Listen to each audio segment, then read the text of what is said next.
وَلَقَدْ يَسَّرْنَا الْقُرْآنَ لِلذِّكْرِ فَهَلْ مِن مُّدَّكِرٍ۔ اعوذ باللہ من الشیطان الرجیم، بسم اللہ الرحمن الرحیم۔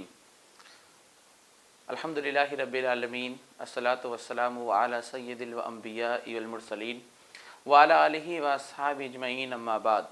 قال اللہ تعالی فی القرآن المجید والفرقان الحمید، شہر رمضان الذی انزل فیہ القرآن ھدی للناس بینات من الھدی والفرقان۔ محترم حضرات، السلام علیکم ورحمۃ اللہ وبرکاتہ۔ جماعت اسلامی ہند کی جانب سے 14 سے 24 اکتوبر ایک رجوع الی القرآن کے عنوان سے ایک مہم منائی جا رہی ہے۔ یہ مہم بہت سارے پہلو سے بہت اہم ہے۔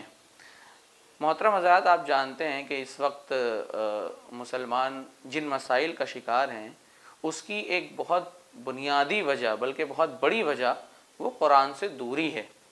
اور یہ بات خود قرآن بھی کہتا ہے کہ اس قرآن کے اندر ہی تمہارا عروج ہے، تمہاری ترقی ہے۔ اور تجربات بھی یہ بتاتے ہیں کہ جب اس قرآن کو امت نے اس کو چھوڑ دیا یا اس کا حق ادا نہیں کیا تو ان کو ہمیشہ زوال کا سامنا کرنا پڑا۔ تو یہ بات پر تو سب متفق ہیں اور ہم سب مانتے اور سمجھتے ہیں کہ قرآن سے دوری جو ہے وہ ہمارے زوال کا بہت بنیادی سبب ہے، بہت بنیادی وجہ ہے۔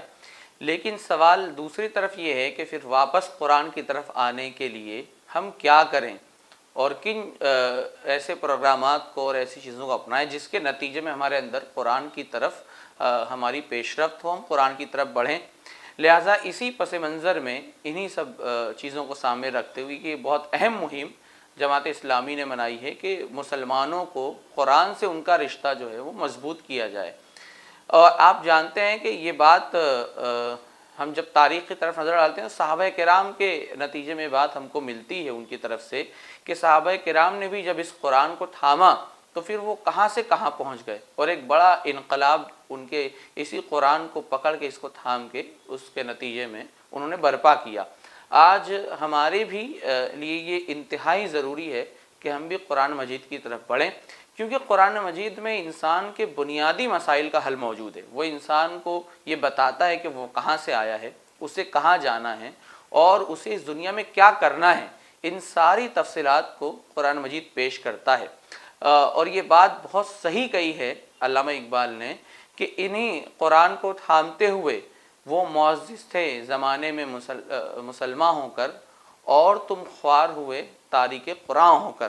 اگر اس قرآن کو ہم اسی طرح چھوڑتے رہے، اس کی طرف سنجیدگی سے ہم متوجہ نہیں ہوئے تو یقیناً علامہ اقبال کے شعر کے مترادف ہی ہم رہ جائیں گے۔ اسی بیچ کیونکہ ہم اسٹوڈنٹس آرگنائزیشن سے ہمارا تعلق ہے، ان کے درمیان بھی جانے کا موقع ملا تو یہ بات اور یہ شدید احساس ہوا کہ ہمارے نوجوانوں کا، بالخصوص مسلم نوجوانوں کا، قرآن سے جس طرح کا تعلق ہونا چاہیے وہ نہ ہونے کی وجہ سے بہت سارے مسائل ان کے اندر آ گئے۔ آج ہم جو خوف اور مایوسی کا شکار ہو جاتے ہیں، بے اعتمادی ہمارے اندر پیدا ہو جاتی ہے، ایکسٹریم لیول جو ہمارے اندر بعض دفعہ آ جاتا ہے، اور دین کے عمل پہ فکری اور عملی لحاظ سے، دونوں لحاظ سے جو خود اعتمادی ہمارے اندر موجود نہیں ہے، اس کی ایک بہت بڑی وجہ اصلاً قرآن سے دوری ہے۔ اگر ہمارے نوجوان ان سب کی طرف بڑھ جائیں تو وہ بہت سارے مسائل جو ایڈکشن کے مسائل ہیں، اخلاقی زوال کا مسئلہ ہے، فکری اور عملی رویے کا مسئلہ ہے، ان سارے مسئلے کا حل اصل میں اس قرآن کے ذریعے سے یقیناً حل ہو سکتا ہے۔